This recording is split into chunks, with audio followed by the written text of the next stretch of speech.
Assalamualaikum warahmatullahi wabarakatuh.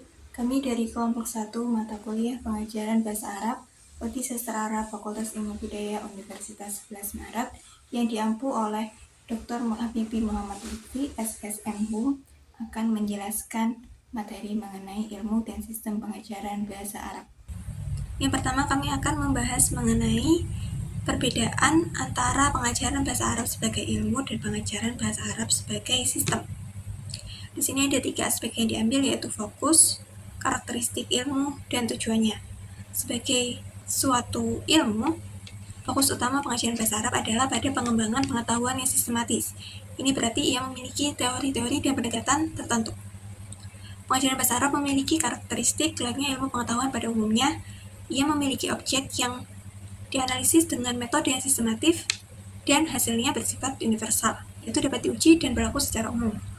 Pengajaran bahasa Arab sebagai ilmu bertujuan untuk mencapai pemahaman secara mendalam mengenai bahasa Arab itu sendiri.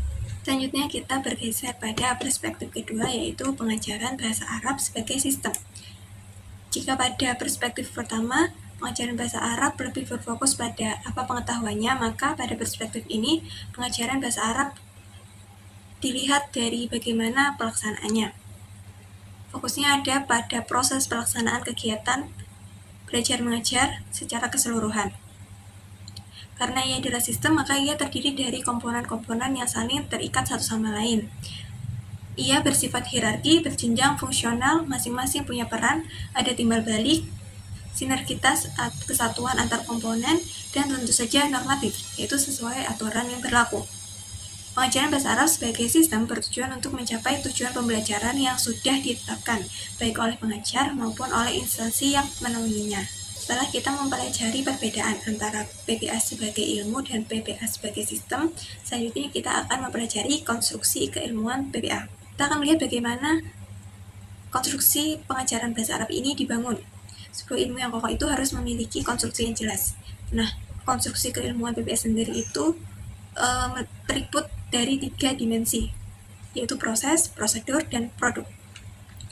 PBA sebagai proses berarti PBA merupakan aktivitas penelitian yang bersifat rasional, kognitif, dan teleologis. PBA sebagai prosedur berarti PBA menganalisis dan meneliti objek kajian secara sistematis menggunakan metode ilmiah untuk menghasilkan pengetahuan yang universal.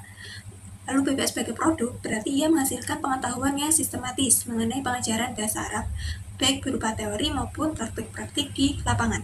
Selanjutnya, kami akan membahas mengenai paradigma pengajaran bahasa Arab.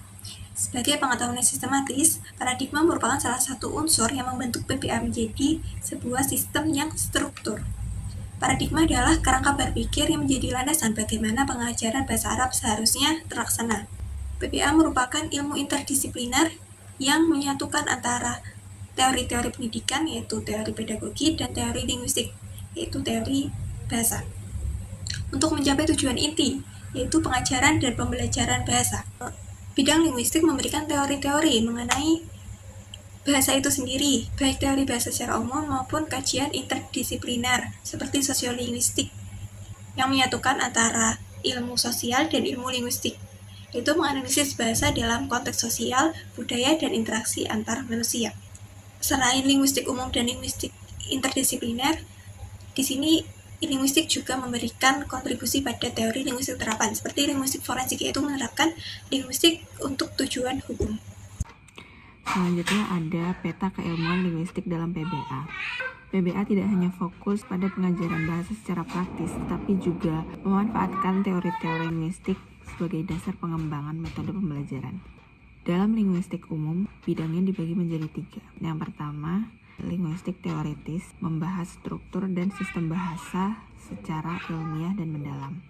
Misalnya seperti fonologi yang mempelajari bunyi bahasa, morfologi yang membentuk kata, sintaksis yang mengatur susunan kalimat, dan yang terakhir ada semantik yang membahas makna.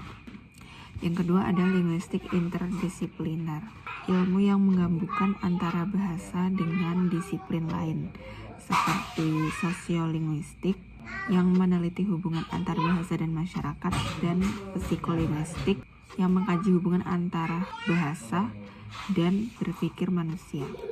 Ketiga ada linguistik terapan, yaitu menerapkan teori-teori linguistik tersebut dalam situasi nyata. Contohnya, linguistik edukasional yang menghubungkan antara teori bahasa dengan metode pengajaran, pragmatik yang membahas penggunaan bahasa dalam konteks komunikasi, dan leksikografi yang berhubungan dengan penyusunan kamus. Sementara itu, dalam linguistik Arab, ada bidang teoritis atau nadori. Kajiannya mencakup ilmu sorof, aswat, nahwu, dan fiqh al-lughah.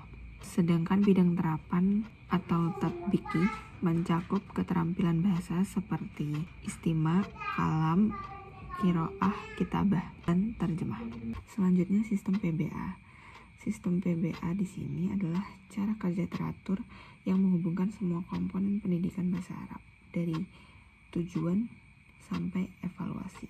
Sistem punya dua tipe. Yang pertama ada sistem tertutup dan ada sistem terbuka. Sistem PBA idealnya bersifat terbuka karena bahasa itu makhluk hidup yang berkembang sesuai konteks sosial, budaya, dan kebutuhan peserta didik. Komponen sistem PBA meliputi tujuan, materi, pendidik, peserta didik, metode, media, evaluasi, lingkungan bahasa. Semua komponen ini saling berhubungan secara hierarkis, fungsional, dan timbal balik. Artinya, tujuan menentukan arah materi dan metode, pendidik jadi pengendali proses, peserta didik bukan objek pasif, lingkungan bahasa mempengaruhi hasil belajar, dan evaluasi menjadi umpan balik bagi seluruh sistem. Kemudian ada sistem pendidikan bahasa Arab di Indonesia dibagi menjadi 3 jenjang besar. Yang pertama ada formal, contoh lembaganya ada MI, MTS, MA, Ma'had Alim, Mu'adalah. Yang kedua ada informal, pesantren dan TPQ. Ketiga ada non-formal, contohnya seperti kursus dan